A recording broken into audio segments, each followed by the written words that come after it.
This is According to Callus. This is episode 155, and I'm here to lay it down on the Rittenhouse situation. Now, I've been largely quiet on this for two reasons. One, I don't know what happened. And two, there was a jury trial to take place. So, let me go over some of the details as I understand them. And after I do that, I'm going to give you a little feedback on that. And then I'm going to ask a number of questions that I have. And I don't think they were adequately answered about the whole situation. And quite frankly, the issue is quite problematic for me personally. And that's, the nice trigger word there. Problematic. Disturbing. Okay, here we go. So, first things first. I know a lot of my friends and compatriots are calling the young man a hero. And I know that I have some other, let's say, acquaintances that are not on the same political side of the aisle as I am, who basically see this as a vigilante kid looking for jollies, a wanted murderer, and all these terrible things. As they say, the truth is somewhere in between the two extremes. So, as I lay this out, let me be clear. I did not watch the trial in its entirety. I've heard bits and pieces. I've seen things put forth. I've seen the memes. I've seen all the synopsises and all the arguments. And quite frankly, I don't know, because I don't know what's true and what's not true. And I'm confident that the outcome was legally correct. So, that being said, let me also say that, no, you know what, I'll save it for later. I'll save the, so, long story short, kid's parents are divorced. And by I say kid, I mean a 17-year-old guy. And for those of you who are wondering, apparently at 14 years old, you can go abort your baby. At 3 years old, you can decide you're a different sex than what you were born. And at that same age, or even younger, you can enlist in the military to go overseas and kill people. So keep calling him a 17-year-old kid or tell him, young punk or whatever, is not useful nor a fair descriptor, if you will. Now, I've talked about how we infantilize our young people, particularly our young men.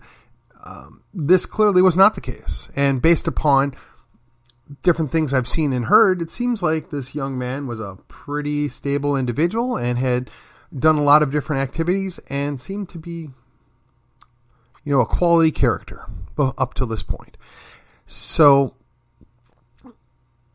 from my understanding, his grandparents owned a gas station, whereas he was asked, or it was implied that he should be available to protect it. And I like how it's interesting how everybody's willing to dismiss the defense of property as a viable choice, where in Texas, that is actually a legal precedent, right? You can protect your property and your neighbor's property up to and including lethal force. Not that that's necessarily a good idea, but it is legally permissible. Now, he decided that, I'm going to take part in this. Second item of interest, I'm trying to avoid the philosophical conclusions at this point. Let's just say, from my understanding, it was both legal and permissible for him to be carrying that weapon at that time in that location, even though there was a curfew. If you're on private property, which for a chunk of the time he was, clearly within your rights and responsibilities. Now, they bring up a valid question. There is, why would this young man and other young people, or other people for that matter, be present when they know there are protests, aka riots, going to happen? Well, I'm guessing that if that was my family's property or store or home, I might feel morally obligated to protect it. Much like the other mostly peaceful protests back in the 90s, they put a stop to that when the Korean storekeepers showed themselves on top of their buildings with their AKs. Right? So we know that works. And we know that the narrative is you have to follow the rules, which leave you a defenseless individual. Okay? So clearly, those folks didn't get the memo. They did their own thing, and they patrolled the area. Right or wrong, that's what they were doing. And to want to get upset because he was breaking the curfew when there were thousands of other people breaking the curfew, oh, come on. Give me a break. I mean, if you want to split hairs, sure, fine. Okay, but let's be realistic. The curfew was about keeping people at home that would just be in the way. So, all right. Then the young man puts out a fire, goes and prevents other things, and gets attacked and defends himself. And 3 people get either killed or wounded, and he goes and turns himself in. Now, I know there's a lot of folks that want to take this down the racial motive and whatever else path. That just doesn't stand. It was a white guy. He killed 2 white guys and injured another white guy. Why they were out protesting or rioting really didn't even factor into that. And paint the guy as a white supremacist or whatever else. Come on, man. I'm doing my best Joe Biden there. Come on, man. It doesn't even hold water. Now, goes to court. They dropped the gun charge because it was bogus and held no water, and he was found not guilty on all the various charges that were thrown at him because they couldn't make the case. The evidence wasn't there. In fact, the evidence made a better case that it was clearly self-defense. Now, if you want to argue, well, he shouldn't have been there, or he was being irresponsible, fine, I'm willing to have that discussion. But the flip side would be is, if you attack a guy with a firearm, somebody's going to get hurt. So, let me rewind, if you will, about a year ago. Or actually, I guess in this case, it would probably be about 9 months ago. There was a series of protests going on here in McKinney. And a good number of you weren't there. So you don't actually know what happened. But I was there a couple of nights. And I witnessed what went on. And I was involved in several interactions. And I got to tell you, I never once feared for my life. There were a couple of situations that were kind of sketchy. I had to rely that there were other people there that weren't going to let things go out of hand. But I also follow the credo that if I'm going somewhere where there's likely to be an altercation and I go armed, I've now made that altercation an armed altercation. I have a predisposition to not back down. I don't run away. I don't make light of the fact that I don't encourage people to go do things that they're uncomfortable doing. But I was there. I witnessed things. I interacted. And I imagine that this young man thought that just the mere show of force of arms would be enough to keep people from doing stupid things. That didn't work out that way for him. And before you say the guy got away with it or he'll never, his life is forever changed. Forever he's going to have to live with the idea, rightly or wrongly, that he took human lives.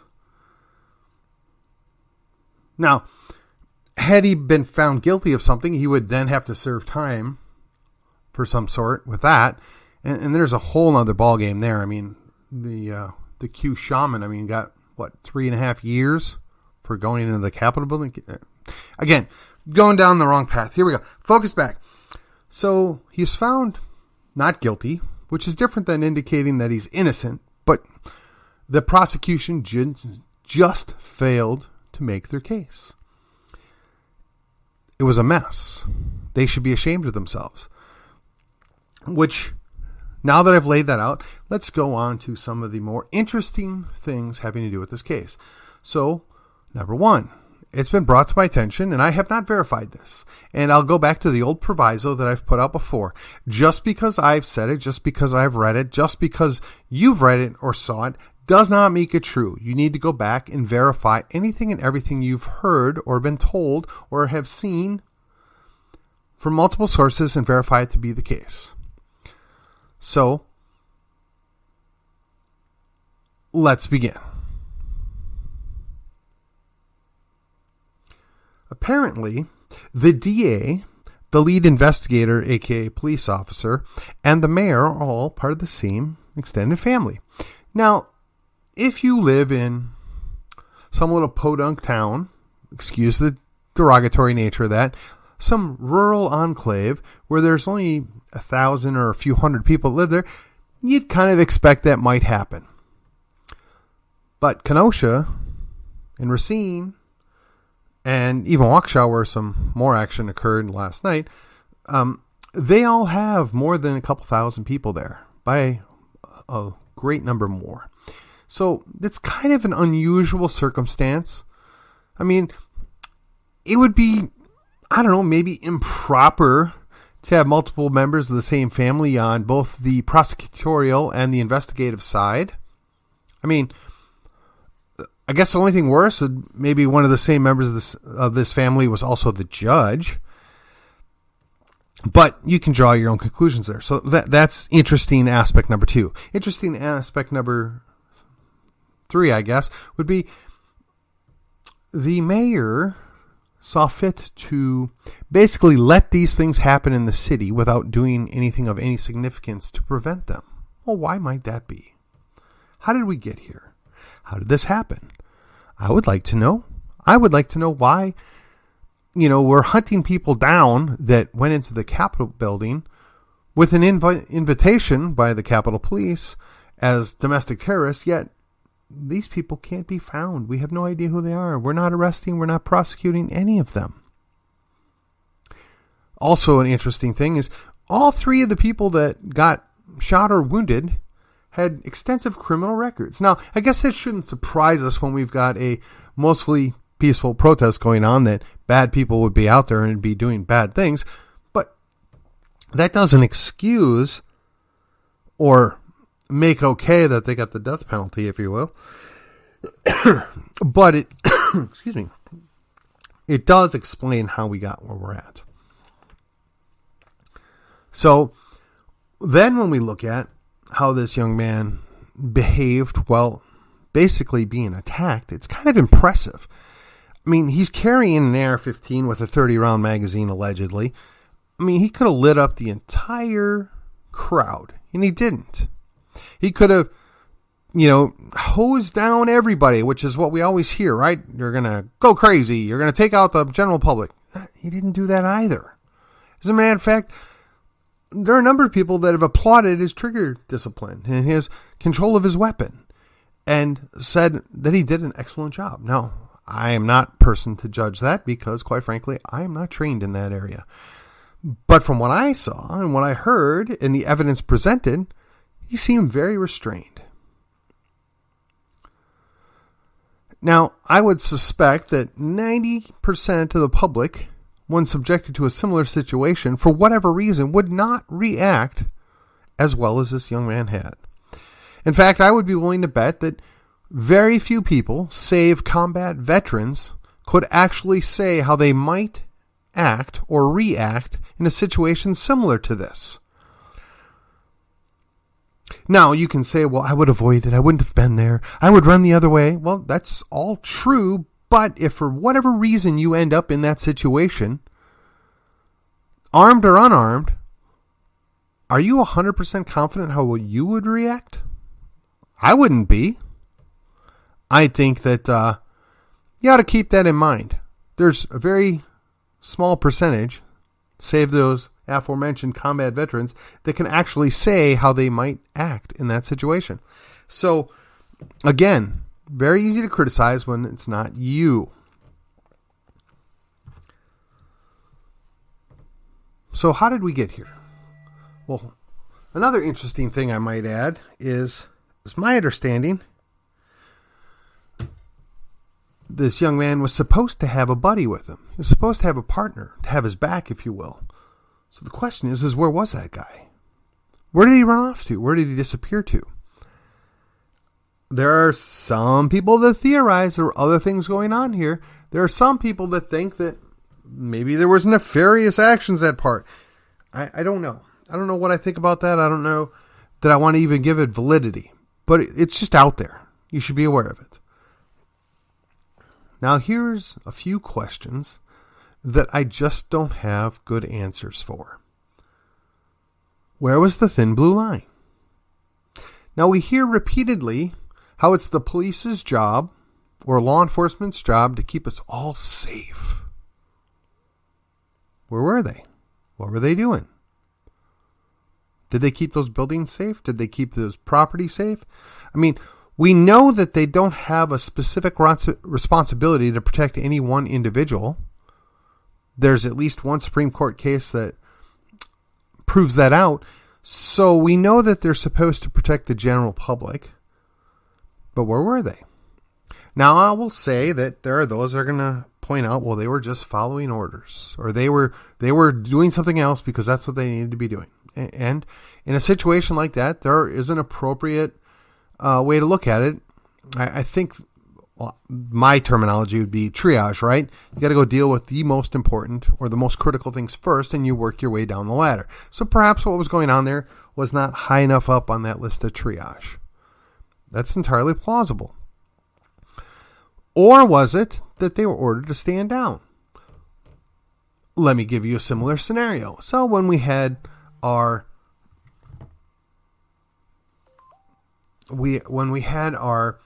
mostly peaceful protests, actually I joke about that.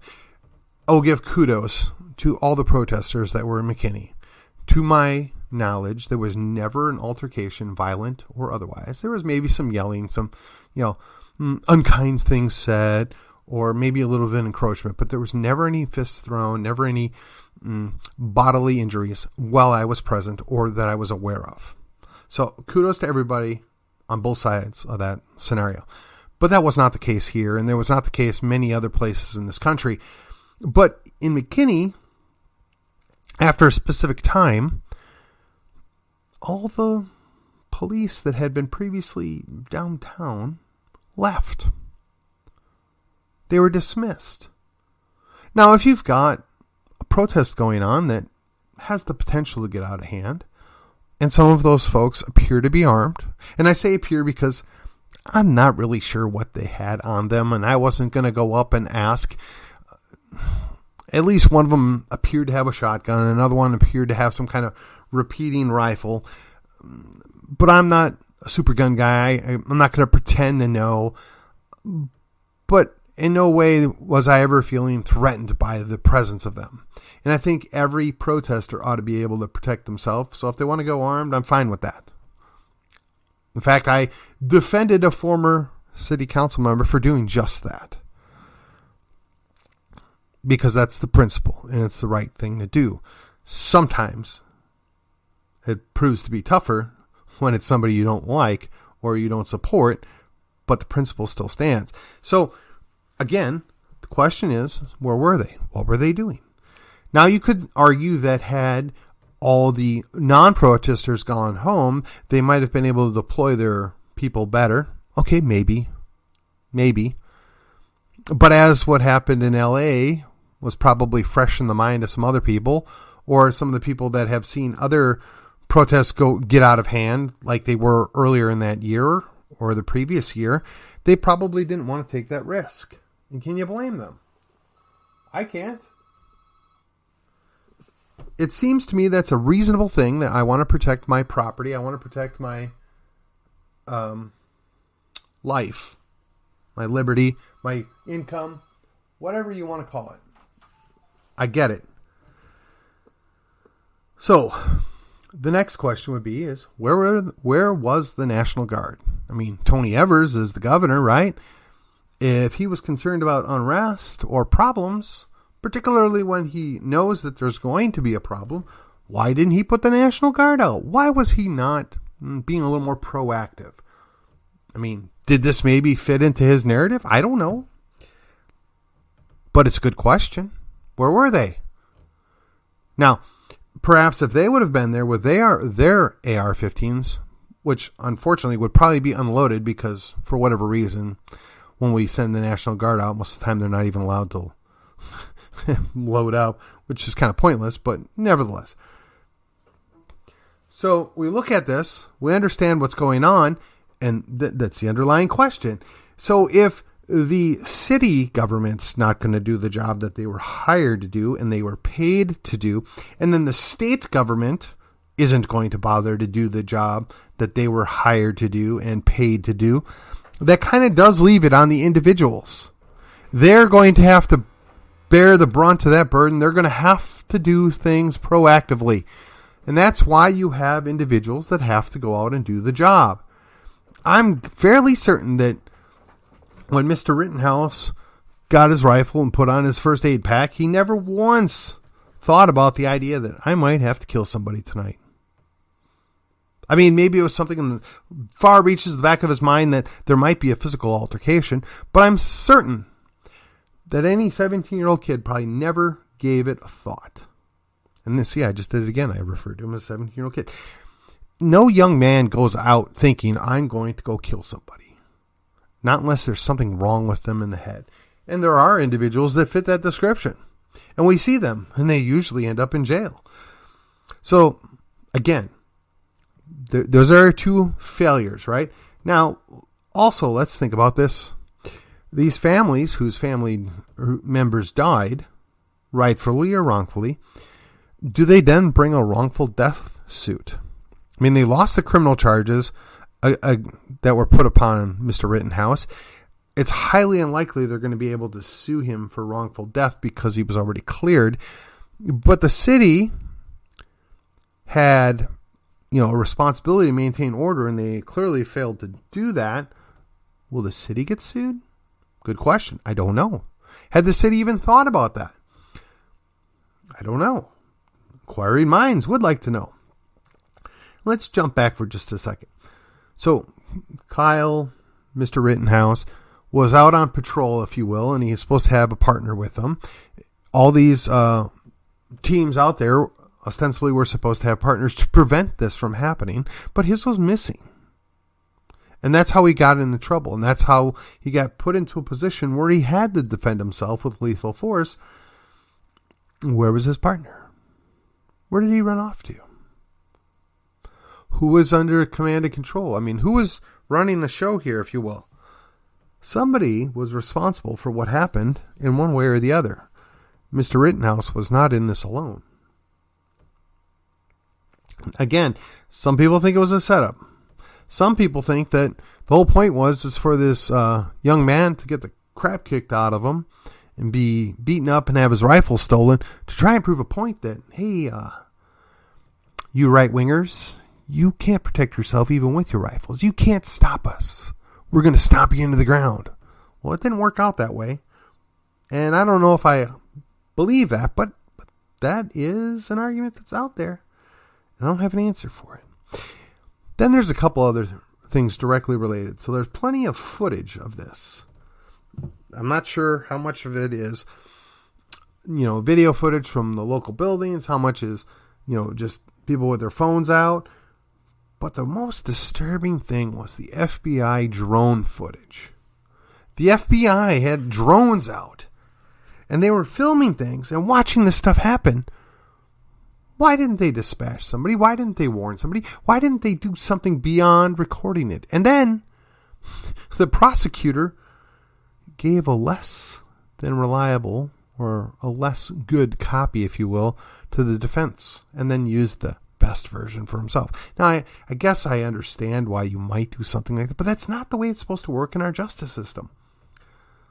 And, I mean, don't get me wrong. We all know the justice system's not entirely fair.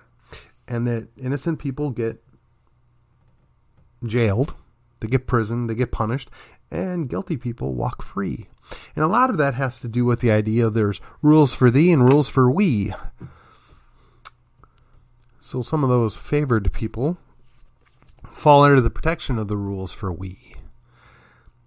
I'm not sure how you define that, but it's just something that we shouldn't forget. So I think I've done a fair presentation of what I think happened, the unanswered questions that I have, and summed up exactly what happened. But the bottom line is, this is not the time for people to think this was carte blanche for bad behavior. This is not a endorsement of quote-unquote vigilante behavior. I don't suspect that anybody really wants that. I don't think anybody would prefer to devolve this into some kind of open gray zone warfare, where we got different factions pitted against each other and popping each other on the road. Nobody really wants that. We expect the boys in blue are going to, keep everybody on the down low, kind of keep things in check. We expect that if things get bad enough, the guys in green are going to come in and basically put an end to it. But when that doesn't happen, what are your options? When that doesn't occur, what are you to do? Now there's a phrase, without rule of law. And I hope we never get to experience that. I hope that never happens. I would gather that would not be an enjoyable time for anybody. And I look at the idea of what happened, and that people are fearful, and they should be fearful, that this is going to serve as a predicate for further action on both sides. That's not the country I want to live in. That's not what I would like to see happen in Texas. Now, I suspect in Texas, aside from the little bit of crazy that happened in Dallas, that would not happen anywhere else. Fort Worth put a stop to it rather quick. And in McKinney, it never really got out of hand. It was very peaceful. And I'm good with that. I think that's appropriate. I think they serves a proper purpose. I think that it should be reinforced. It should be encouraged. People deserve to hear the other side. People deserve to be heard.